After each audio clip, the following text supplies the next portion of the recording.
I started writing by pen, a pencil on yellow pads, and then I went to a typewriter and I typed, and now I work on a computer. And I can't imagine ever not having worked on a computer. And also, I'm getting older, and my memory, and I know I don't mean my memory. You said, "Oh, you have a great memory, Josh," but I mean, I forget words sometimes. Thank God for the internet and Google. I mean, it's like really, I don't know how I could do it anymore. And there's a line that Samuel Beckett had where somebody, I think it was Samuel Beckett, they said, "Well, how are you going to write when you can't remember anything anymore?" And he said he used to worry about it, and then he realized, he said, "I'm writing better stuff than I ever have before." It was kind of like you have those 5,000 words that that are all you need to write great stuff. For certain kinds of writers. So the internet and working on a computer is how I work. The one thing that I do, and I've shared it with some of my friends, Henry Rommel, who was a brilliant writer. I don't know if you know who Henry was. He worked on Northern Exposure, worked on I'll Fly Away, then he worked on Homeland, he created some shows, he did some movies, he was a novelist and a short story writer, and he was a very good friend of mine. He died a few years ago. And I shared with Henry, the thing is, for writers, I share this with them, and it works. I have friends who do this, and I talked to Louis Anderson about this, and I'm curious to see what he comes up with. Story is artificial. It's manufactured. It's engineering. That's what it is. It doesn't just spring out of. You could read Coleridge's Kubla Khan. He said, "I had a dream," and then I wrote the poem the whole next day, and there it was.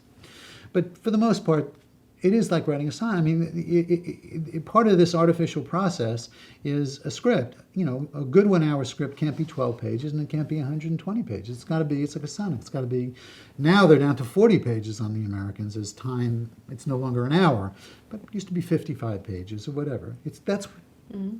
So your good story has to sort of incorporate, there are limits on it that are defined by the medium, that are defined by the business, by advertising, and they're not creative decisions, they're business decisions. And there are no commercials on cable, not because it's a better show, because that's not how they make their money. That's not how the network is monetized. It is on free cable, but it's not on HBO. And if all of a sudden they weren't making money, you'd probably see commercials on it, and they would go, but they can afford to do that, and that's their model, and it's different than the other model. And that's how the world works. Right. So I have this thing I call it dream time, and what I always say to when writers, and so writers really get very frustrated with story, because some writers, most of them aren't great at it, and Alvin Sargent, who's a great screenwriter, who wrote wonderful, wonderful movies, and you can look up his list, and he was not a guy who wrote sort of well-articulated stories. And he said when he died on his tombstone, he wanted it to be written, finally, a plot. So writers get frustrated with story, and it's hard to do by yourself. It's easier to bounce it off because it's putting a puzzle together. It's easier to do a crossword puzzle with someone else, isn't it? I don't know, I can't get this. What's 5 letters for? Oh, right. So I do this thing called dream time, and I only do it when I'm starting a project. And because once the part of your brain that thinks things out comes into play, it's not really that useful because you've already committed to something. Mm. And that is thinking about what you want to see in the thing that you're doing. Not in an intellectual way. Not like, oh, this would be a good scene. You don't have to know where it is. You don't even have to know if it is there. But you have to come up with a bunch of things that you want to see about that project. And if you can't come up with the things, again, anybody can make them up if it's a test, but if you can't honestly come up with things you want to see about your story about a woman who interviews people for the Writers Guild, that probably means you don't want to do it. And then when you come up with those things, and this is where, that's only one step in the process, but it is a process of getting a story, you will find that inevitably, in my experience, the things you come up with, when you see them written down, that your unconscious knows more about what you want to do than your conscious knows that you know. It's kind of like me talking. I say it to my son, who has a job and he's producing something, and I say, you will not know how much you know about producing until people ask you questions about producing. You don't think about what I'm learning. You just think I'm doing it. And I learned by doing. So when you put those things down, if you really want to tell this story, there will be a pattern that will emerge. It's kind of Platonic, the Platonic ideal. You take a big cube of marble and you start chipping away, and what gets revealed is the David, you know, as opposed to making decisions. Well, this is a 1 hour show and it's a cop show, so we got to have the incident where the cop basically shoots the wrong guy. I mean, you're making decisions that may be in your script, may not, but you've bypassed the reason you want to do the show.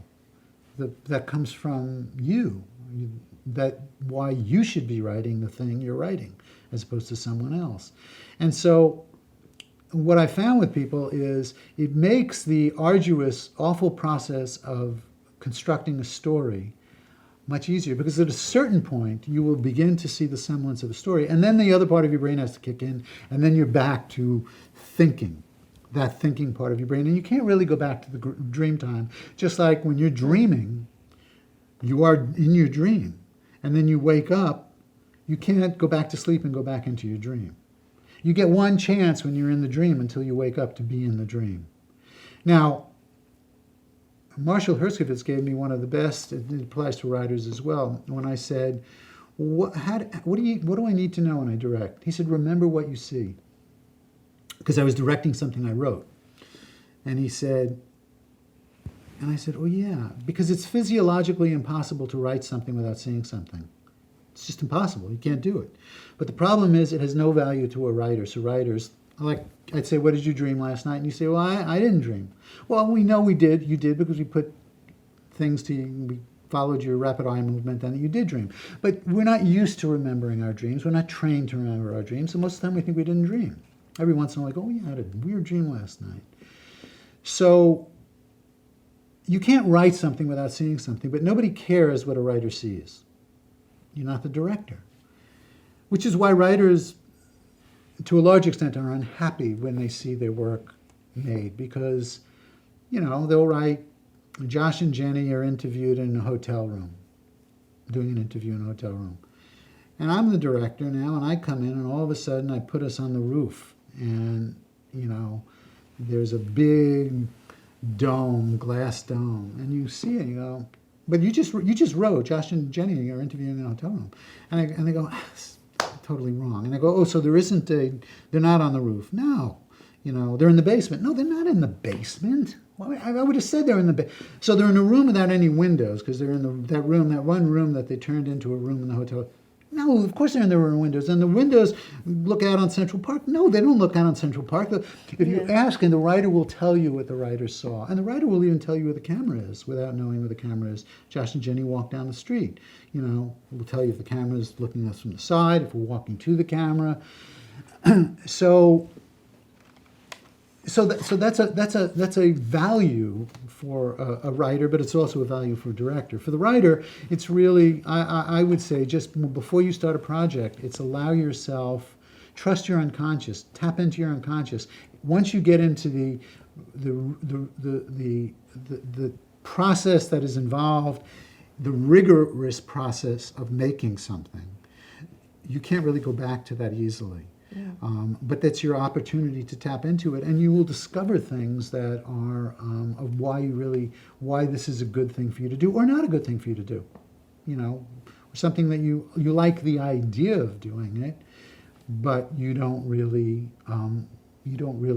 that's not really what you want.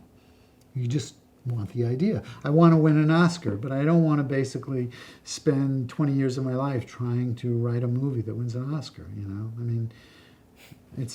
Or I want to be a ballerina, but I don't want to have to go to dance class for 15 years and starve myself to death.